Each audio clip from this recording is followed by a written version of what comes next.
आप सभी के एग्जाम नगरी के यूट्यूब स्ट्रीम प्लेटफॉर्म में स्वागत है। जैसा कि आप देख रहे हैं big breaking news BEd versus BTC, जिसकी धुआंधार बहस जारी है। आज बीटीसी के वकील और बीएड के वकील और एनसीटी के वकील अपना अपना पक्ष रख रहे हैं। हर एक खबर पल पल की खबर देंगे, अभी तक क्या हुआ। तो देखिए, ये जो सुनवाई है बीएड वर्सेस बीटीसी, लंच के बाद इसकी सुनवाई चालू हुई। 2 बजे इसकी सुनवाई शुरू हुई और 2 बजे बीएसटीसी के एडवोकेट सिंधवी साहब ने बहस की। उससे पहले आप सभी, मैं तो बता रहा हूँ, उससे पहले जो आप सभी भाई बहन हैं, चैनल को सब्सक्राइब कर लें, बेल आइकन दबा दें, जिससे कि आपको विद्यार्थी जीवन हित से जुड़ी सभी जानकारियाँ प्राप्त हो सकें। आपको इस कोर्ट केस के बारे में हर एक पल पल खबर आप एग्जाम नगरी पहुंचाता रहेगा। उसके साथ साथ विद्यार्थी जीवन से हिस्से जुड़ी कोई भी खबर हो, चाहे रिजल्ट हो, भर्ती संबंधी हो या एडमिट कार्ड आंसर की सभी प्लस क्लासें आपको सभी एग्जाम नगरी तुरंत प्रोवाइड कराता है। हाँ, काफ़ी छात्रों या भाई बहन कहते हैं कि हमारे पास तक नोटिफिकेशन या सूचना नहीं पहुंचती। तो भाई इसीलिए पहुंचती नहीं क्योंकि आप सभी सब्सक्राइब चैनल को नहीं करते, ना बेल आइकन दबाते थे। आप चैनल को सब्सक्राइब कर ले, बेल आइकन दबा दे, जो सूचनाएं आप तक तुरंत सबसे पहले पहुंचेगी। तो ठीक है, आज की बहस बड़ी जोरदार रही और बहस अभी चल रही है। ठीक है, जैसे होता है उसके बाद मैं फिर आपको बताऊंगा। ठीक है, चलिए देखिए, जो बीएड वर्सेस बीएसटीसी की जो सुनवाई हुई थी, लंच के बाद सुनवाई शुरू हुई। 2 बजे इसकी सुनवाई शुरू हुई। 2 बजे बीएसटीसी की तरफ से जो एडवोकेट सिंधवी साहब हैं, उन्होंने अपनी उन्होंने पूरी बहस को कैलकुलेट किया। ठीक है, और उन्होंने पूरी बहस में ये प्रूफ करने का प्रयत्न भी किया कि जो एनसीटी है, ठीक है, जो एनसीटी है के बारे में उन्होंने, जो एनसीटी ने कल अपने जो बहस के दौरान अपने अपने मुद्दे उठा रही थी कि वो अपने गजट जो है, एनसीटी का जो गजट है जो 2018 का, जिसमें बीएड को शामिल किया, उसको बचाने की वो भरसक प्रयास कर रही है, क्योंकि उसी ने जारी किया था। उसी पर जो एडवोकेट सिंघी साहब हैं, उन्होंने उसकी काट दी। ठीक है, उन्होंने जो बहस थी उसको पूरा मोड़ने की कोशिश की। और तो सिंघवी साहब ने प्रूफ किया कि एनसीटीटी ने दबाव में डिसीजन लिया है, सेंटर के पास कोई पावर नहीं है, क्योंकि एकेडमिक जो इंस्टीट्यूशन है उनको केंद्र सरकार डायरेक्ट नहीं कर सकती है। ये उन्होंने किया। उन्होंने आरटी 2009 पर बहस की, जिसके सेक्शन 29, 31, 32, ठीक है, इन सभी पर उन्होंने जो बहस की कि एनसीटीटी ने प्रॉपर एक्सरसाइज नहीं की।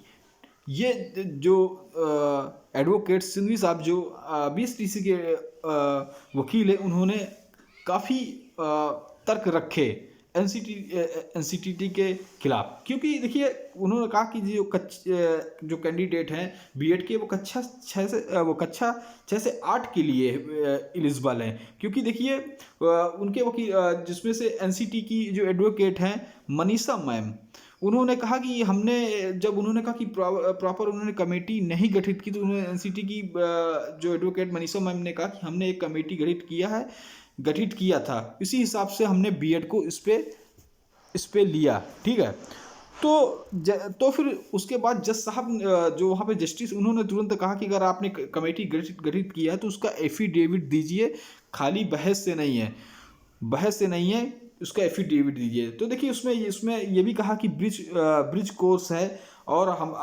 मतलब 3 लाख हमारे पास कैंडिडेट है, तो उसमें बीएड की जरूरत क्या है। देखिए, उन्होंने कहा कि अगर ब्रिज कोर्स से उनको ले रहे हैं तो उस पर जस्टिस सुधांशु जोलिया ने भी कहा कि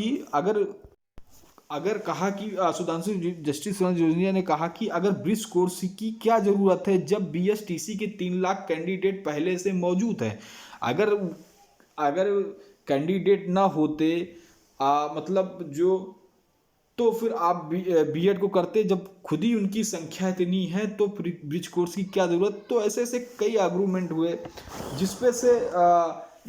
जिसपे से ये देखना चाहेंगे कि देखिए, एनसीटीटी के जो मनीषा मैम, उन्होंने भी कहा, उनसे एफिडेविट भी मांगा गया। तो देखिए, ये जो बहस चल रही है, निर्णायक उस पर चल रही है, क्योंकि जज साहब भी आज सुधांशु धूलिया भी बहुत क्रॉस कमेंट कर रहे हैं। उन्होंने कहा कि जैसे उन्होंने बात सही कहा कि जैसे ब्रिज कोर्स अगर के बाद ही बीएड एलिजिबल है, क्योंकि ब्रिज कोर्स करना तो भाई ब्रिज कोर्स करना है, अगर है तो 3 लाख खुद कैंडिडेट डीएलएड के हैं जो पहले से पूरा कोर्स किए हुए हैं। तो फिर ब्रिज कोर्स की ज़रूरत ही क्या है जब पहले से बीएसटीसी के कैंडिडेट 3 लाख वहाँ पे मौजूद है। तो फिर उसके बाद देखिए फिर कपिल सिब्बल सर का वहाँ पे आते हैं, वो आर्गूमेंट करते हैं आईटी 2009 पर वो बोल रहे हैं, ठीक है। तो उन्होंने वो बोला है कि जैसे आरटी एक्ट 2009 पर वो उन्होंने बोला कि जैसे 6 से 8 के लिए बीएड है, 1 से 5 के लिए डीएलएड है, तो ऐसे ऐसे जो एनसीटी सबका कैटेगरी वाइज खुद पहले से ये चल रहा है। तो उस पर डीएलएड जब खुद प्राइमरी के लिए एलिजिबल है, क्योंकि कपिल सिब्बल आरटी एक्ट की तरफ